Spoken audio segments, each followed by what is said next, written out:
In part one, though, we're looking at an American artist who completely changed the face of art, even though there's still disagreement today about whether it was a change for the good or for the bad. He's Andy Warhol. Last year was the 25th anniversary of his death, and to mark that anniversary, the Andy Warhol Museum in Pittsburgh, Pennsylvania, has put together a traveling exhibition of more than 450 pieces. It's currently on show at the Hong Kong Museum of Art.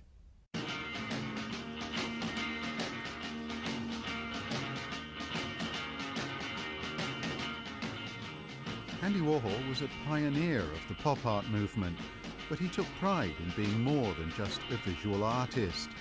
He was also the founder of a magazine, manager of a rock band, creator of events like the exploding Plastic Inevitable multimedia show, a filmmaker, and a bona fide celebrity. The touring exhibition, Andy Warhol, 15 Minutes Eternal, currently on show at the Hong Kong Museum of Art, represents the many faces of Warhol. There are dozens of prime examples of his commercial illustrations from the 1950s, but you'll also see a lot of examples of work from the 70s and 80s where Warhol is looking to mainstream trends in society, looking at consumerism through a different lens, painting the dollar sign in many different configurations, looking at advertising from the 1980s. 我哋喺每一個唔同嘅年代咧，都有一啲好有特色嘅展出啦。咁譬如喺佢早期50年代咧，我哋有去立體創作嘅一個木嘅鞋帽呢一個咁樣嘅雕塑作品啦。咁跟住去到60年代咧，我哋有一個銀色雲嘅呢一個裝置啦。咁呢個裝置咧，其實咧就係咧觀眾咧可以行入去嗰個空間度，咁就可以咧去同嗰個銀色雲當中咧穿插啦，可以同嗰啲銀色雲咧有一個互動，可以觸碰到嗰啲作品嘅。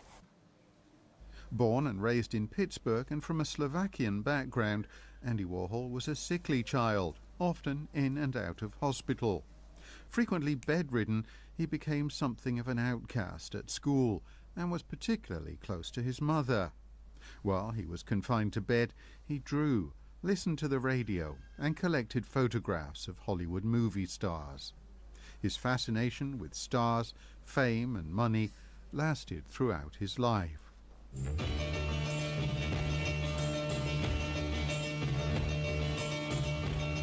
After graduating from the Carnegie Institute of Technology, Warhol left his hometown for New York, where he became a successful illustrator for magazines and various publications.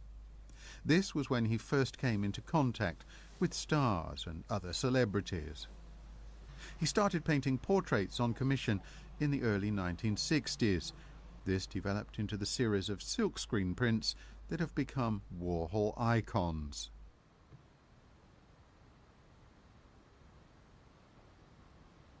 The exhibition recreates Warhol's factory, his studio in New York, where parties were held and celebrities would visit constantly. I think a lot of critics who say that Andy was only in it for the money or the fame fail to realize that Andy was a workaholic who was working completely non-stop. So it wasn't as though this came easily. He put his entire life into it, 20 hours a day, quite literally, in order to succeed.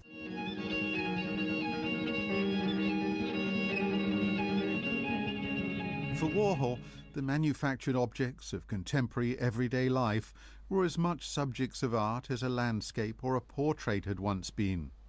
For some, his images of Campbell soup cans, Brillo boxes and other modern manufactured objects were his starkest challenge to tradition. He championed mass production and felt everyone should be able to afford art. When first exhibited, his paintings of a can of Campbell's soup cost $1,500. You could buy an original autographed can for $6. The exhibition also features Warhol's photography, which includes many celebrity images and self-portraits. Warhol, probably more than any artist of the 20th century, really was a mirror to society.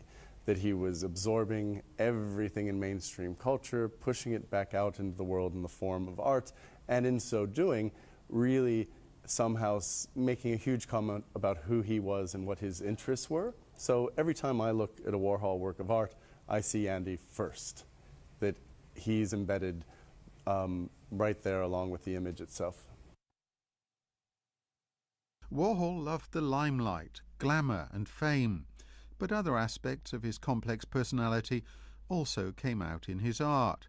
He was both gay and a Catholic. Images of suicide in an electric chair, among others, are quite removed from the pop art images for which he's best known.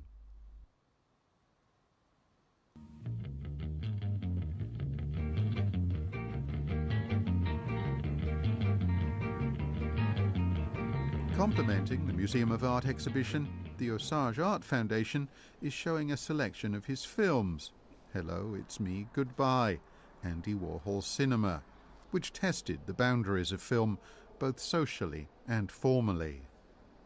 Much of Warhol cinema is about presence and absence. And introduction, Hello, It's Me, and Saying Goodbye captures that, of how he enters a party, Hello, It's Me, Goodbye, and how he approaches cinema, from star presence like the celebrities, and to the end of the film where they turn white, when the film gets white and things disappear. Early film works such as Empire, Sleep, Screen Tests, Chelsea Girls, Kisses and Blowjob are shown here in installations. Empire is an 8-hour movie consisting of one single static shot of the Empire building from dusk to dawn. As the building seems to be sleeping in the movie, the curators combined it with sleep in an installation called Silver Cloud. Whether he's using a film or a photograph, there's something really precise about the framing, and this camera is always still. So if it's a photograph, you'd never know it's a photograph. But Empire State Building, someone famously said, "Oh my God, it finally moved. It moved." Someone thought before, this art critic thought it was a photograph. Andy Warhol's Screen Tests are a series of silent film portraits consisting of several-minute unbroken shots of Warhol superstars, celebrities, guests and friends. Here, the 13 screen tests are framed as photos on a wall. These are the 13 screen tests. He's always worked with the number 13. And I thought that putting them in mirror frames would cast a reflection on those people, such as us, looking at the famous icons. So it's a reinterpretation. It's rather than just showing the screen tests, but putting it in a contemporary context. In the screen tests, the charisma of the celebrities has been washed away. Warhol's stars weren't conventional movie stars. They were bohemian friends like Nico, Joe D'Alessandro, Edie Sedgwick, Viva, Ultraviolet, Holly Woodlawn, and Candy Darling. They were often a camp parody of Hollywood glamour. He's like an ambiance, Warhol's like a one-man ambiance. He can carry all these contradictions in one room, And I think that's the revelatory power of something that can say hello, present, and then withdraw. And then you just like, what happened? What was that? So he was the phantom of our age.